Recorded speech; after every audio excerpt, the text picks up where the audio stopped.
अब एक नया टॉपिक पढ़ते हैं, relation between potential difference and uniform gravitational field. ठीक है, अगर किसी रीजन में यूनिफॉर्म ग्रेविटेशनल फील्ड है, ठीक है, यूनिफॉर्म ग्रेविटेशनल फील्ड का मतलब हुआ कि जो ग्रेविटेशनल फील्ड है वो कांस्टेंट है, उसकी डायरेक्शन भी पूरे रीजन में सेम है और उसका जो मैग्नीट्यूड है वो भी पूरे रीजन में सेम है। ठीक है, तो उस रीजन में किन्हीं भी दो पॉइंट्स के बीच में पोटेंशियल डिफरेंस कैसे लिखेंगे, तो उसके लिए अभी एक्सप्रेशन यहाँ पे लिखेंगे। ठीक है, तो पहले आप यूनिफॉर्म ग्रेविटेशनल फील्ड के बारे में देख लो, क्या होता है यूनिफॉर्म ग्रेविटेशनल फील्ड। तो यूनिफॉर्म ग्रेविटेशनल फील्ड मतलब है कि उसकी डायरेक्शन भी पूरे रीजन में सेम होनी चाहिए। अगर हम कहेंगे इस रीजन में ग्रेविटेशनल फील्ड यूनिफॉर्म है, इस रीजन में ग्रेविटेशनल फील्ड यूनिफॉर्म है, तो इसका मतलब इस पूरे रीजन में जो डायरेक्शन होनी चाहिए ग्रेविटेशनल फील्ड की, जो ग्रेविटेशनल फोर्स की डायरेक्शन होनी चाहिए वो सेम होनी चाहिए। जो स्ट्रेंथ होनी चाहिए ग्रेविटेशनल फील्ड की वो क्या होनी चाहिए, सेम होनी चाहिए। ठीक है, तो डायरेक्शन तो सेम होनी चाहिए, साथ में मैग्नीट्यूड भी सेम होना चाहिए। ठीक है, अगर इस पॉइंट पर ग्रेविटेशनल फील्ड की इंटेंसिटी मान लिया अगर 5 न्यूटन पर केजी है और इस डायरेक्शन में intensity of gravitation field I से रिप्रेजेंट करते थे उसको, अगर 5 न्यूटन पर केजी है और इस डायरेक्शन में, तो इस पॉइंट पे भी आई की वैल्यू 5 न्यूटन पर केजी होगी और इसी डायरेक्शन में होगी। इस पॉइंट पे भी आई की वैल्यू 5 न्यूटन पर केजी होगी और इसी डायरेक्शन में होगी। ठीक है, तो यूनिफॉर्म का मतलब ये होता है कि डायरेक्शन तो सेम होनी चाहिए और मैग्नीट्यूड भी क्या होना चाहिए, सेम होना चाहिए। ठीक है, तो यूनिफॉर्म ग्रेविटेशनल फील्ड को हम कैसे रिप्रेजेंट करते हैं, तो पैरेलल इक्विडिस्टेंट लाइंस बना के हम इसको रिप्रेजेंट करते हैं किसी भी यूनिफॉर्म फील्ड को, चाहे वो यूनिफॉर्म ग्रेविटेशनल फील्ड हो, यूनिफॉर्म इलेक्ट्रिक फील्ड हो, ठीक है, यूनिफॉर्म मैग्नेटिक फील्ड हो, कैसा भी फील्ड हो। तो यूनिफॉर्म फील्ड को हम रिप्रेजेंट कैसे करते हैं, पैरेलल लाइंस बनाते हैं। पैरेलल लाइंस का मतलब ये है कि अगर इस पॉइंट पर डायरेक्शन इधर है तो इस पॉइंट पर भी डायरेक्शन फील्ड की इधर होगी और इस पॉइंट पर भी डायरेक्शन इधर होगी, इस पॉइंट पर भी डायरेक्शन इधर होगी, इस पॉइंट पर भी डायरेक्शन इधर होगी। पैरेलल लाइंस का मतलब ये होता है कि जो डायरेक्शन है वो हर पॉइंट पे फील्ड की क्या है, सेम है। और इक्विडिस्टेंट बनाते हैं, इक्विडिस्टेंट इसलिए बनाते हैं कि जो स्ट्रेंथ है फील्ड की वो भी हर जगह सेम है। ठीक है, ढंग से समझना, अगर आपने ऐसे बना दी लाइंस, अभी सारी लाइंस पैरेलल हैं, मोर और लेस पैरेलल हैं, पैरेलल मान लेते हैं, तो इसका मतलब इन सारे पॉइंट्स पे यहाँ लो पॉइंट, यहाँ लो, कहीं भी पॉइंट लो, इन सब जगह जो फील्ड की डायरेक्शन है वो तो सेम है, लेकिन यहाँ पे लाइंस पास पास है। इसका मतलब इस रीजन में जो स्ट्रेंथ है, जो मैग्नीट्यूड है वो ज़्यादा है। यहाँ पे लाइंस दूर दूर है, इसका मतलब यहाँ पे जो स्ट्रेंथ है वो मैग्नीट्यूड है वो क्या होगा, कम होगा। ठीक है, तो हमें तो मैग्नीट्यूड भी सेम रिप्रेजेंट करना है और डायरेक्शन भी सेम रिप्रेजेंट करनी है। तो हम यूनिफॉर्म फील्ड को कैसे रिप्रेजेंट करते हैं, पैरेलल। दो पॉइंट आपको ध्यान रखने हैं, पहला पॉइंट है पैरेलल और दूसरा पॉइंट है equidistant lines. Parallel equidistant lines, ठीक है, बना के हम क्या रिप्रेजेंट करते हैं, यूनिफॉर्म फील्ड, चाहे वो यूनिफॉर्म ग्रेविटेशनल फील्ड हो, यूनिफॉर्म इलेक्ट्रिक फील्ड हो, यूनिफॉर्म मैग्नेटिक फील्ड हो। क्लियर। ठीक है, तो फॉर्मूला देख लेते हैं आप, बहुत सिंपल है। ठीक है, तो पहले कुछ चीज़ें आपको समझ लेनी है। ठीक है, जैसे कि अगर ग्रेविटेशनल फील्ड की डायरेक्शन डाउनवर्ड्स, जैसा कि इसमें दिख रहा है नीचे की तरफ है, ये एरो नीचे की तरफ दिखा रहे हैं, इसका मतलब ग्रेविटेशनल फील्ड की डायरेक्शन डाउनवर्ड्स है। ठीक है, तो अगर हम दो पॉइंट्स लें, मान लिया एक पॉइंट को यहाँ लिया है और उसी के एग्जैक्टली नीचे दूसरा पॉइंट यहाँ लिया है। ठीक है, ग्रेविटेशनल फील्ड की डायरेक्शन में मूव करते करते हमने दूसरा पॉइंट यहाँ लिया, एक पॉइंट लिया यहाँ पे ए कह देते हैं इसको, और ग्रेविटेशनल फील्ड की डायरेक्शन में मूव करते करते कहाँ पहुँचे हैं, दूसरे पॉइंट बी तक। ठीक है, तो अगर आपसे पूछा जाए ए पॉइंट का पोटेंशियल ज़्यादा होगा कि बी पॉइंट का पोटेंशियल ज़्यादा होगा, जस्ट ये क्वेश्चन है कि इन दोनों में से किस पॉइंट का जो पोटेंशियल है वो ज़्यादा होगा, ग्रेविटेशनल पोटेंशियल ज़्यादा होगा। ठीक है, तो आप हमेशा ध्यान रखना जो ग्रेविटेशनल फील्ड लाइंस होती हैं, ठीक है, वो हायर पोटेंशियल से लोअर पोटेंशियल की तरफ होती हैं, यानी ये फील्ड लाइंस नीचे की तरफ जा रही हैं। इसका मतलब अगर कोई पॉइंट ऊपर होगा तो उसका पोटेंशियल ज़्यादा होगा और नीचे जो पॉइंट होगा उसका पोटेंशियल कम होगा। ठीक है, तो ए जो है वो हायर पोटेंशियल पे, बी जो है वो क्या है आपका, लोअर पोटेंशियल पे। ठीक है, और इनके बीच में पोटेंशियल डिफरेंस कितना होगा तो वही तो हमें फाइंड करना है। तो मान लिया इनके बीच में सेपरेशन कुछ कह देते हैं एक्स है या डी कह देते हैं। ठीक है, सेपरेशन कह देते हैं कितना है, ये डी की सेपरेशन है। ठीक है, और ध्यान रखना ये दोनों जो पॉइंट्स लिए मैंने वो डायरेक्शन किस डायरेक्शन में लिए, ग्रेविटेशनल फील्ड की ही डायरेक्शन में लिए हैं।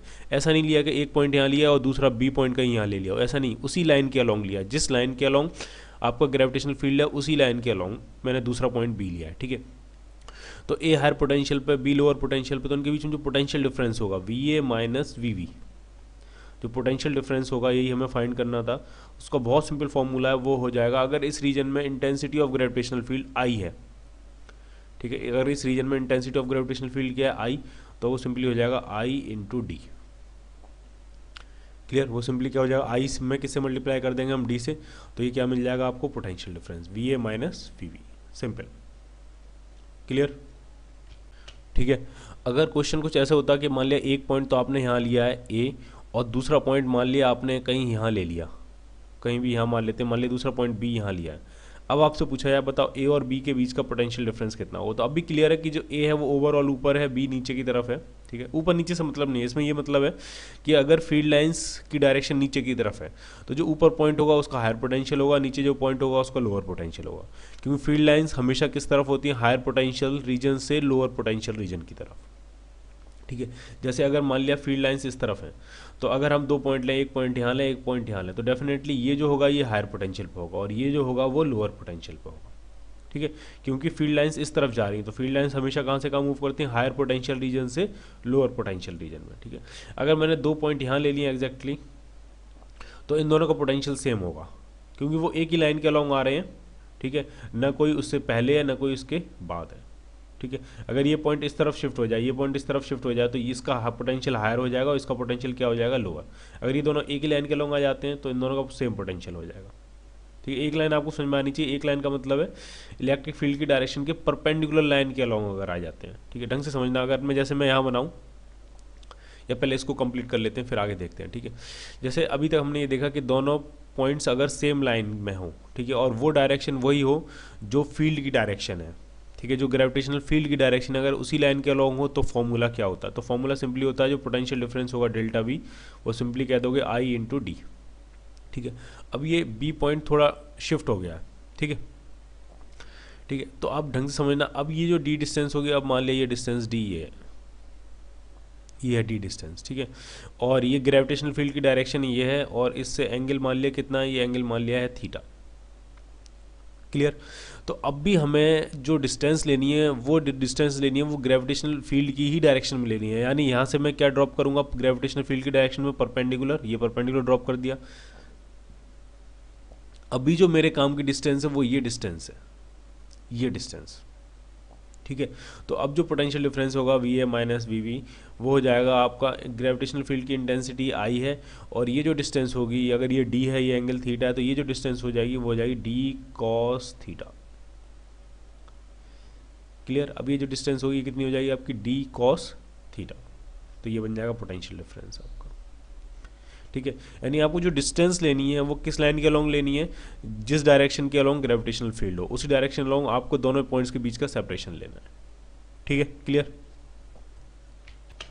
अब एक पॉइंट और डिस्कस कर लेते हैं। मान लिया हम एक ऐसी लाइन कंसीडर कर रहे हैं जो ग्रेविटेशनल यूनिफॉर्म ग्रेविटेशनल फील्ड के परपेंडिकुलर है। ठीक है, अगर मैं यहाँ बनाऊँ, मान लिया हमने एक ये लाइन कंसीडर की है,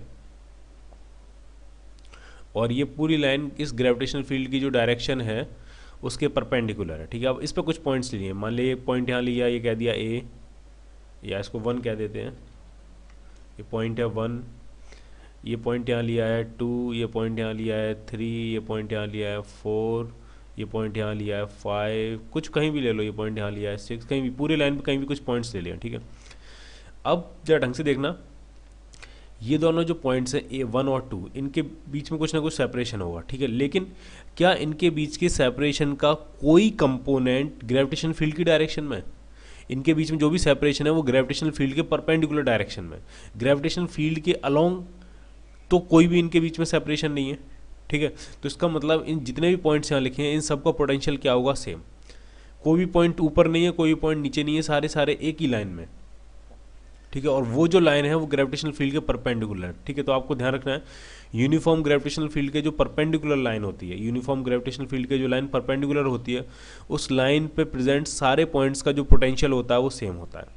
ठीक है, इसका मतलब जो पोटेंशियल 1 का होगा वही पोटेंशियल 2 का होगा, वही पोटेंशियल 3 का होगा, वही पोटेंशियल 4 का होगा, वही पोटेंशियल 5 का होगा, और वही पोटेंशियल 6 का होगा। ठीक है, इसको लिख लेना है। जो लाइन या जो प्लेन, हम प्लेन भी कह सकते हैं, ये जो प्लेन है हम हॉरिजॉन्टल प्लेन है, जो प्लेन यूनिफॉर्म ग्रेविटेशनल फील्ड के परपेंडिकुलर होता है, उस प्लेन पे प्रेजेंट सभी पॉइंट्स का जो पोटेंशियल होगा वो सेम होगा। ठीक है, इसीलिए उसको हम कहते हैं इक्विपोटेंशियल प्लेन या इक्विपोटेंशियल सरफेस। ठीक है, तो इस प्लेन का, इस लाइन का नाम हो जाएगा इक्विपोटेंशियल। इक्यू मतलब इक्वल, पोटेंशियल, इक्विपोटेंशियल प्लेन या सरफेस। अगर एक लाइन मानते हो आप इसको तो लाइन, वैसे मुझे ये प्लेन दिख रहा है। ठीक है, हॉरिजॉन्टल प्लेन है ये। ठीक ठीक है, अंदर की तरफ होगा और बाहर की तरफ होगा, ठीक है। तो ये क्या आपकी इक्विपोटेंशियल सरफेस, इसमें प्रेजेंट सभी पॉइंट्स का पोटेंशियल क्या होगा, सेम, ठीक है। अब एक दो पॉइंट और डिस्कस करते हैं, अब जरा ढंग से देखना है आपको। जैसे कि मान लिया ए और बी के बीच, अगर ए और बी के देखें, ए ये है, बी ये है, ए और बी के बीच का मान लिया जो पोटेंशियल डिफरेंस आया V A minus V V जो आया, वो मान लिया आया आपका ऐसी कुछ भी रैंडम वैल्यू मान लेते हैं 5 joules per KG. Potential difference की जो यूनिट होती है वो जूल्स पर केजी होती है, ग्रेविटेशनल पोटेंशियल डिफरेंस की, ठीक है, ठीक है। तो ए और बी के बीच में जो पोटेंशियल डिफरेंस आया वो आया 5 जूल पर केजी। इसका मतलब ए से लेकर बी तक 1 केजी मास को मूव कराने के लिए जो वर्क करना पड़ेगा वो 5 जूल होगा, ठीक है। या आप ऐसे समझो, ढंग से समझना है इसको, ए हायर पोटेंशियल पे, बी लोअर पोटेंशियल पे, ठीक है। तो हायर पोटेंशियल से लोअर पोटेंशियल तक तो ऑब्जेक्ट अपने आप चला जाता है, ठीक है। अगर आप 1 केजी मास को छोड़ो यहाँ से तो वो ए से लेकर बी तक अपने आप मूव कर जाएगा, ठीक है। लेकिन अगर आपको वी से लेकर ए तक मूव कराना हो तो आपको एक्सटर्नल एजेंट को वर्क करना पड़ेगा, ढंग से समझना। हायर पोटेंशियल से लोअर पोटेंशियल तक ऑब्जेक्ट अपने आप आ जाता है, ढंग से समझना। जैसे मान लिया ए यहाँ पे हायर पोटेंशियल है और बी यहाँ पे क्या है, लोअर पोटेंशियल है, ठीक है। और इनके बीच में पोटेंशियल डिफरेंस कितना है, 5 जूल पर केजी, ठीक है। तो अगर हम 1 केजी मास को मूव करा रहे हैं ए से लेकर बी तक, ठीक है, स्लोली मूव करा रहे हैं ए से लेकर बी तक, ठीक है। तो जो वर्क करना पड़ेगा एक्सटर्नल एजेंट को, जो एक्सटर्नल एजेंट को वर्क करना पड़ेगा वो कितना होगा, तो 1 केजी को वर्क मूव कराने के लिए कितना वर्क करना पड़ेगा, तो वो होगा 5 जूल। और बेसिकली वो +5 जूल नहीं होगा, वो होगा -5 जूल, क्योंकि जो एक्सटर्नल एजेंट का वर्क होता है वो पोटेंशियल डिफरेंस के बराबर होता है, ठीक है। अब आप कहाँ से कहाँ मूव कर रहे हो, अब आप मूव कर रहे हो ए से लेकर बी तक, तो जो work done by external agent लिखा जाएगा फॉर्मूले में, तो वो होगा पोटेंशियल डिफरेंस। पोटेंशियल डिफरेंस जो होता है वो होता है final potential minus initial potential. आप पहुँच कहाँ रहे हो, बी पे, तो पोटेंशियल ऑफ वी, माइनस आई कहाँ से हो आप, ए से, तो पोटेंशियल ऑफ ए। ये फॉर्मूला हमेशा ट्रू होता है, ठीक है। Work done by external agent is equal to potential difference, ठीक है। और कैसे मूव करा रहे हैं, स्लोली, ठीक है। तो पोटेंशियल डिफरेंस क्या हो जाएगा, वी वी फाइनल पॉइंट का पोटेंशियल माइनस इनिशियल पॉइंट का potential, V V minus V A, ठीक है। और ये जो वर्क डन है एक्सटर्नल एजेंट का, ये 1 केजी को मूव कराने में, ठीक है। तो V V minus V A क्या आ जाएगा, तो वो -5 जूल आ जाएगा, ठीक है, क्योंकि V A minus V V कितना है, 5 जूल। आप इसको ऐसे भी समझो, जैसे कि मैंने बताया हायर पोटेंशियल से लोअर पोटेंशियल तक तो ऑब्जेक्ट अपने आप मूव कर जाता है। अब ऊपर से कोई ऑब्जेक्ट छोड़ो, अपने आप वो नीचे मूव कर जाएगा, ठीक है। ऊपर से छोड़ोगे, अगर आपने कोई ऑब्जेक्ट बॉल मान लिया हाथ में उठा रखी और आपने यहाँ से छोड़ दी, तो अपने आप वो नीचे गिर जाएगी, ठीक है। आपको नीचे गिराने के लिए कोई वर्क नहीं करना पड़ेगा, ठीक है। लेकिन अगर कोई बॉल नीचे है और उसको ऊपर उठाना है तो आपको ऊपर उठाने के लिए कुछ वर्क करना पड़ेगा, ठीक है। इसका सीधा सा मतलब है कि हायर पोटेंशियल से लोअर पोटेंशियल तक ऑब्जेक्ट अपने आप मूव कर जाते हैं, हमें कोई वर्क नहीं करना पड़ेगा, ठीक है। और अगर लोअर पोटेंशियल से हायर पोटेंशियल मूव कराना है तो हमें वर्क करना पड़ेगा, ठीक है। इसको थोड़ा और स्पेसिफिक बोलूँ मैं, जब अगर हायर पोटेंशियल से लोअर पोटेंशियल ऑब्जेक्ट मूव कराने और स्लोली मूव कराने हो तो हमें वर्क मिल जाता है, हमें करना नहीं पड़ता, हमें वर्क मिल जाता है, ठीक है। यानी जो वर्क डन होता है वो निगेटिव होता है, हमें मिल रहा है। निगेटिव का मतलब हमें करना नहीं पड़ रहा, निगेटिव का मतलब हमें 5 जूल वर्क मिल रहा है, ठीक है। और जब हम लोअर पोटेंशियल से हायर पोटेंशियल किसी ऑब्जेक्ट को लेके जाते हैं तो हमें वर्क करना पड़ता है। करने का मतलब है कि हमें जो वर्क डन होगा, work done by external agent होगा, वो पॉजिटिव होगा, ठीक है। हायर पोटेंशियल से लोअर पोटेंशियल आ रहे हैं तो work done by external agent negative होगा, लोअर पोटेंशियल से हायर पोटेंशियल जा रहे हैं तो work done by external agent positive होगा, ठीक है। ठीक है, तो अभी तक क्या क्या सीखा है वो मैं एक बार रिपीट कर दे रहा हूँ, फिर कुछ चीज़ें और आपको ढंग से समझनी है। जैसे कि मैं फ्रेश डायग्राम बना के बता रहा हूँ, जैसे कि मान लिया इस डायरेक्शन में ग्रेविटेशनल फील्ड है, ठीक है, कुछ ग्रेविटेशनल फील्ड है और यूनिफॉर्म ग्रेविटेशनल फील्ड है, पैरेलल इक्विडिस्टेंट लाइन बनाई है और उसकी वैल्यू कुछ आई है, ठीक है। और अगर आपको दो पॉइंट्स के बीच का पोटेंशियल डिफरेंस लिखना है, एक पॉइंट है ए और दूसरा पॉइंट उसी लाइन के अलॉन्ग है बी, तो इनके बीच का पोटेंशियल डिफरेंस निकला है तो इनके बीच का सेपरेशन चाहिए होगा आपको। मान लिया सेपरेशन कितना है, डी, जो पढ़ लिया वो मैं बता रहा हूँ अभी तक आपको। ए पता लग रहा है, ए जो होगा वो हायर पोटेंशियल पे होगा, बी जो होगा लोअर पोटेंशियल पे, क्योंकि ग्रेविटेशन फील्ड की जो डायरेक्शन होती है वो हायर पोटेंशियल से लोअर पोटेंशियल की तरफ होती है। अगर इस तरफ है तो इसका मतलब ये वाला रीजन हायर पोटेंशियल पे होगा और ये वाला रीजन क्या होगा, लोअर पोटेंशियल पे, ठीक है।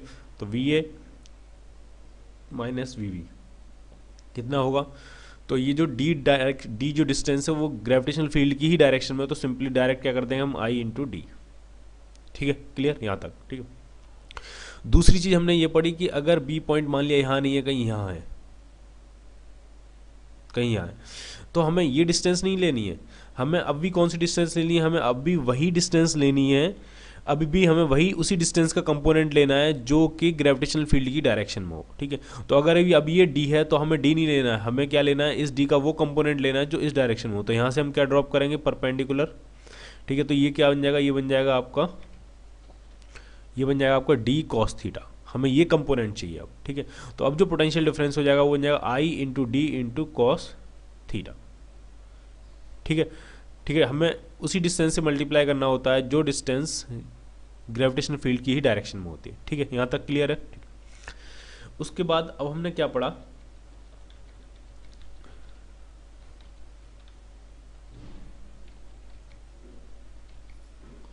जरा ढंग से समझना, जैसे कि अब हम मान लिया इन दोनों के बीच का पोटेंशियल डिफरेंस कुछ मान लेते हैं, V A minus V B कुछ भी मान लेते हैं, ठीक है। आई इंटू डी की वैल्यू कुछ आ गई है 5 और यूनिट क्या होती है, जूल पर केजी, ठीक है। इसका मतलब अगर हम ए से लेकर बी तक 1 kg मास को मूव करा रहे हैं, ढंग से समझना, हम कितने को मूव करा रहे हैं, 1 kg मास को मूव करा रहे हैं ए से लेकर बी तक, ठीक है। तो work done by external agent क्या होगा, तो work done by external agent जो होता है वो होता है फाइनल पोटेंशियल डिफरेंस के बराबर होता है final potential minus initial potential, ठीक है। तो final potential minus initial potential करोगे तो V A minus V B अगर 5 है तो V B minus V A कितना हो जाएगा, -5,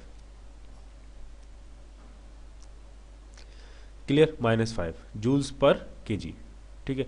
यानी 1 kg को मूव करा रहे हैं, ठीक है, तो -5 जूल्स वर्क करना पड़ेगा। 1 kg को मूव कराने में कितना वर्क करना पड़ेगा, -5 जूल। अब इस माइनस का मतलब हम समझ रहे थे वहाँ पे, तो इस माइनस का मतलब क्या है, माइनस का मतलब ये है कि आपको वर्क करना नहीं पड़ेगा, आपको वर्क मिलेगा। आप जरा ढंग से समझो, अगर आपने इस पॉइंट पे 1 kg को छोड़ दिया तो वो अपने आप मूव करते करते वी तक पहुँच जाएगा, आपको खींच के लाना नहीं पड़ेगा, वो अपने आप आ जाएगा। इसका मतलब हमें वर्क करना नहीं पड़ रहा है, हमें वर्क मिल रहा है। कितना वर्क मिल रहा है, तो मिल रहा है, इसीलिए यहाँ पे साइन कैसा आया, माइनस। अगर हमें करना पड़ता तो यहाँ पे साइन कैसा आता, प्लस, ठीक है।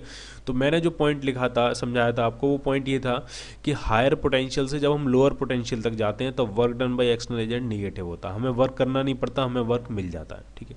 तो उसका उल्टा भी ट्रू है, जब हम लोअर पोटेंशियल से हायर पोटेंशियल किसी मास को खींच के ले जाते हैं तो हमें वर्क करना पड़ता है, ठीक है।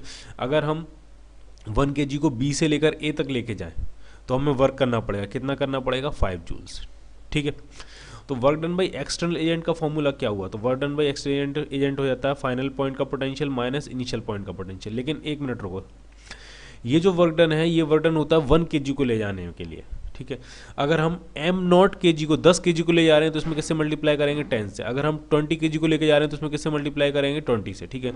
तो अगर हम m kg को लेके जा रहे हैं तो किससे मल्टीप्लाई करेंगे, इसमें m से। तो अब जो पूरा फॉर्मूला आया वो ये आया।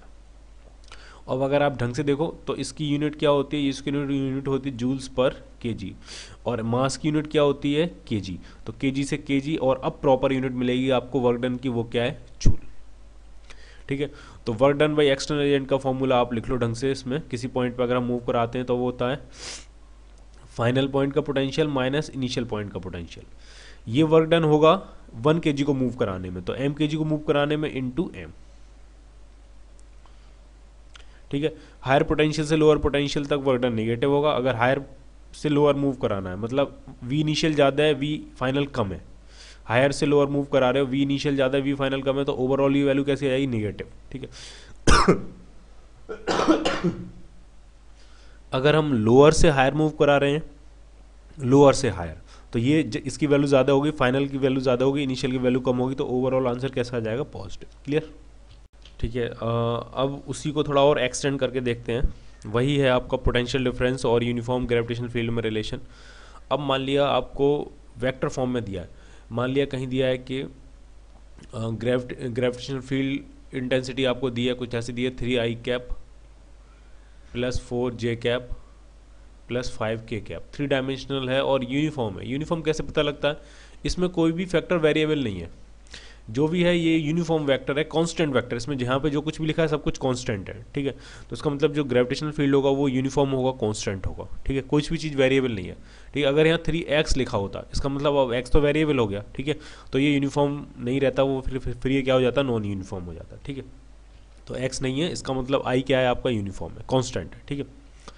और आपको 2 पॉइंट्स के बीच का पोटेंशियल डिफरेंस निकालना है। मान लिया एक पॉइंट दिया a 1 2 3 और दूसरा पॉइंट दिया b, कुछ भी मान लेते हैं 5 6 7, कुछ भी रैंडम, ठीक है। इन दोनों पॉइंट्स के बीच और आपसे पोटेंशियल डिफरेंस पूछा, आपको निकालना V A minus V V. अब कैसे करेंगे, कोई डायग्राम नहीं दिया, कुछ भी नहीं दिया और आपको ऐसे रैंडम वैल्यूज़ वगैरह दिए, ठीक है। तो हम अपनी तरफ से मान लेते हैं, मान लिया ये डायरेक्शन है इलेक्ट्रिक फील्ड की, ढंग से सॉरी ग्रेविटेशनल फील्ड की, ठीक है। और इसमें दो पॉइंट्स हैं हमारे पास, एक पॉइंट है ए, ये है आपका 1,2,3, ऐसे ही रैंडम मान लेते हैं। और दूसरा पॉइंट कह देते हैं हम, मान लिया कहीं यहाँ है बी, ये क्या आपका 5,6,7, ठीक है, क्लियर। अब जो डिस्टेंस अगर हम इनके बीच की निकालेंगे तो वो जो सेपरेशन होगा वो कुछ ये होगा, जिसको हम डी कहते थे, वो सेपरेशन ये होगा, ठीक है। और आपको क्लियर होना चाहिए कि हमें डी नहीं चाहिए होता, हमें वो डिस्टेंस चाहिए होती है जो ग्रेविटेशन फील्ड की डायरेक्शन में होती है। तो बेसिकली ग्रेविटेशन फील्ड की डायरेक्शन ये है, ढंग से देखना, ग्रेविटेशन फील्ड की डायरेक्शन ये है। तो हमें जो डिस्टेंस चाहिए तो वो हमें वो चाहिए जो इस डायरेक्शन में, तो इससे हम परपेंडिकुलर ड्रॉप करेंगे यहाँ पे, तो हमें ये डिस्टेंस चाहिए होती है। अगर ये एंगल आपका थीटा हो तो इसको हम लिखते हैं डी कॉस थीटा, क्लियर। हमने अपनी तरफ से डायग्राम बना लिया कुछ भी। तो जो पोटेंशियल डिफरेंस होगा V A minus V V जो होगा वो आपका होगा आई का magnitude into D cos theta, ठीक है, आई का magnitude into D cos theta, ठीक है। अब ये कॉस थीटा कैसे निकालेंगे, आई का मैग्नीट्यूड हम फाइंड कर सकते हैं, आई ये है, आई का मैग्नीट्यूड फाइंड कर सकते हैं, डी का मैग्नीट्यूड फाइंड कर सकते हैं, डी ये जो डिस्टेंस होगी डी का मैग्नीट्यूड फाइंड कर सकते हैं, ठीक है। अगर हम डी वेक्टर लिखें, वेक्टर डी कितना होगा आपका, ये वेक्टर डी, ठीक है, तो वो हो जाएगा कोई वेक्टर, मान लीजिए ये वेक्टर है आपका वेक्टर डी, तो वो होता है फाइनल पॉइंट का position vector minus initial point का पोजीशन वेक्टर। कोई भी वेक्टर जो होता है वो होता है फाइनल पॉइंट का position vector minus initial point का पोजीशन वेक्टर। फाइनल पॉइंट का पोजीशन वेक्टर कितना होगा, तो वो होगा 5 आई कैप प्लस 6 जे कैप प्लस 7 के कैप, और इसमें से किसको माइनस करेंगे, 1 आई कैप प्लस 2 जे कैप प्लस 3 के कैप। जब आप माइनस करोगे 5 माइनस 1 तो यह आ जाएगा 4 आई कैप, 6 माइनस 2 तो प्लस 4 जे कैप, प्लस 7 माइनस 3 तो ये आ जाएगा 4 के कैप। तो ये आ गया आपका ए और बी के बीच का वेक्टर, ठीक है, क्लियर। थीटा कैसे फाइंड करेंगे, तो जरा ढंग से देखना, ये जो डायरेक्शन मैंने बनाई है ये किसकी डायरेक्शन है, ये आपकी आई की डायरेक्शन है, और आई और डी के बीच में वेक्टर जो एंगल है वो है थीटा, ठीक है। तो ढंग से देखो आप, एक वेक्टर है आई, आई आपको गिवन है, एक वेक्टर है डी, डी आपको गिवन है, इनके बीच में जो एंगल है वो क्या है, थीटा, ठीक है। तो आई डी कॉस थीटा, ये कुछ ऐसा नहीं लग रहा कि ये कुछ ऐसा होगा, vector I dot vector D dot product A dot B क्या होता है, ए डॉट बी होता है A B cos theta, clear. A dot B क्या होता है, ए बी कॉस थीटा, ठीक है। तो जब इस तरह का क्वेश्चन आ जाए वेक्टर फॉर्म में तो आपको ये फॉर्मूला यूज करना है, V A minus V V क्या हो जाएगा, I dot D. I electric gravitational field है, ठीक है, स्ट्रेंथ ऑफ ग्रेविटेशनल फील्ड है वेक्टर फॉर्म में, ठीक है। और डी क्या है, डी वेक्टर है जो किसको किससे मिलाता है, ए को किससे मिलाता है, वी से मिलाता है, ठीक है। डी जो वेक्टर है वो क्या ए से बी तक है, ठीक है। तो ये फॉर्मूला ध्यान रखना है आपको, और ये कुछ डायग्राम थोड़ा सा ध्यान रखना है, तो कुछ इस तरह से करना है, ठीक है। आपको आंसर फाइंड करना तो बहुत ईजी है। अब आई कितना है, 3i प्लस 4j प्लस 5 के, और डी कितना है 4i प्लस 4j प्लस 4 के, डॉट प्रोडक्ट करेंगे तो आई से आई को मल्टीप्लाई कर देते हैं, 3 4 जा 12 प्लस 4 4 जा 16 प्लस 5 4 जा 20, तो ये बन जाएगा आपका 28 और 20 तो ये जाएगा 48। तो इनके बीच का जो पोटेंशियल डिफरेंस आएगा वो आएगा 48 joules per KG, simple, clear.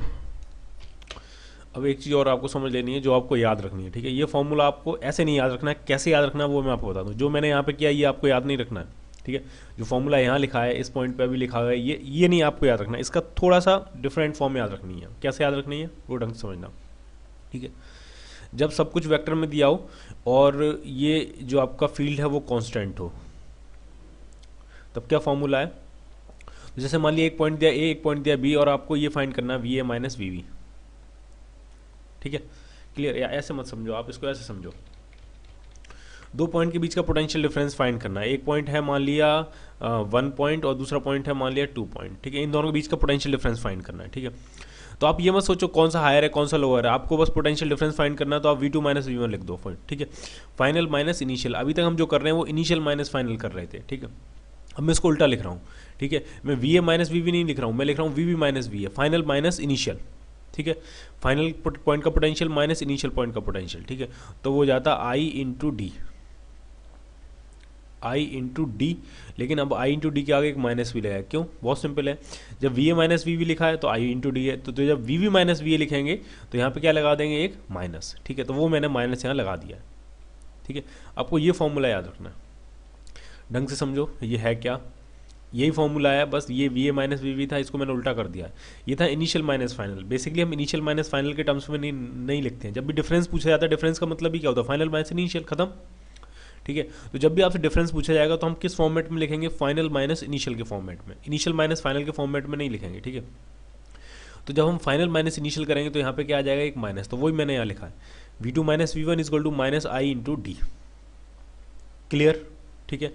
I तो I है पता ही आपको, D क्या है, D है आपका पोजीशन वेक्टर ऑफ फाइनल, मतलब 2 किसके रिस्पेक्ट में, विद रिस्पेक्ट टू 1, वही था यहाँ पे position vector of B with respect to A। तो B को मैंने यहाँ 2 लिखा है, A को मैंने यहाँ 1 लिखा है, तो मैंने क्या लिख दिया, position vector of 2 with respect to 1।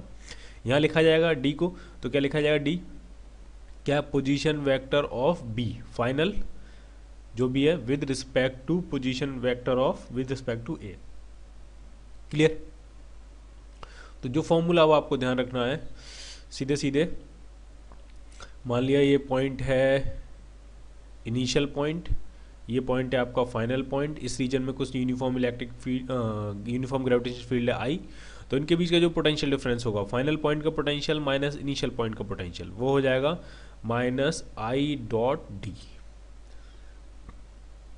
और D क्या होगा, D सिंपल होगा, इनिशियल फाइनल का पोजीशन वेक्टर किसके रिस्पेक्ट में, इनिशियल के रिस्पेक्ट में, ठीक है। D क्या है, D है पोजीशन वेक्टर ऑफ फाइनल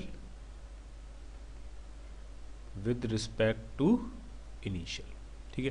तो ये फॉर्मूला आपको ध्यान रखना है, लेकिन ये फॉर्मूला सिर्फ कब तक चलेगा, ये फॉर्मूला सिर्फ तब तक चलेगा जब तक I जो है वो क्या रहता है आपका, कांस्टेंट, ठीक है। अगर I वेरिएबल हो जाता तो कुछ नहीं, इंटीग्रेशन लगा देंगे बस इस पे, I वेरिएबल हो जाता है, अगर I आपका वेरिएबल है, I अगर आपका वेरिएबल है तो क्या फॉर्मूला बनेगा, फाइनल का पोटेंशियल माइनस इनिशियल का पोटेंशियल, तो बन जाएगा माइनस इंटीग्रेशन I डॉट, अब D नहीं होगा, अब हो जाएगा dr, कह देता हूं मैं इसको, dr जो होगा वो होगा एक infinite small position, infinitely small displacement vector, उसको हम लिखते हैं dx I cap plus dy j cap plus dz k cap. Basically ये जो टॉपिक पढ़ रहे हैं, ढंग से समझना, ये जो टॉपिक हम पढ़ रहे हैं ये कंपटीशन के लिए, ठीक है, IIT JEI AEEE के लिए, ठीक है। तो अगर आपको स्लाइटली डिफिकल्ट लग रहा हो तो वो है डिफिकल्ट, क्योंकि ये कंपटीशन के पर्पस है, ठीक है, ये आपके बोर्ड के पर्पस से नहीं है, ठीक है। तो जब ग्रेविटेशनल फील्ड वेरिएबल होगा तो पोटेंशियल डिफरेंस का फॉर्मूला ये बन जाता है I डॉट डी आर, ठीक है। अब इसमें लिमिट्स लगाएंगी इनिशियल पॉइंट से लेकर फाइनल पॉइंट तक। अभी तक हम D जो कर रहे थे, D पोजीशन वेक्टर कहाँ से कहाँ कर रहे थे, इनिशियल से फाइनल तक, ठीक है। ढंग से देखो, D की डायरेक्शन कहाँ है, इनिशियल से फाइनल तक, तो उसको लिखते थे फाइनल माइनस इनिशियल, ठीक है। तो वही चीज़ इसमें लिमिट्स में कन्वर्ट हो जाएगी, इनिशियल से फाइनल तक जब लिमिट्स पुट करेंगे तो फाइनल माइनस इनिशियल, ठीक है। कोऑर्डिनेट्स होंगे बेसिकली यहाँ पे, ठीक है। तो अगर वेरिएबल है तो ये फॉर्मूला यूज़ करना है, कांस्टेंट है तो ये फॉर्मूला यूज़ करना है, ठीक है। ये दोनों फॉर्मूले बेसिकली आपको ध्यान रखने हैं एकदम, ठीक है।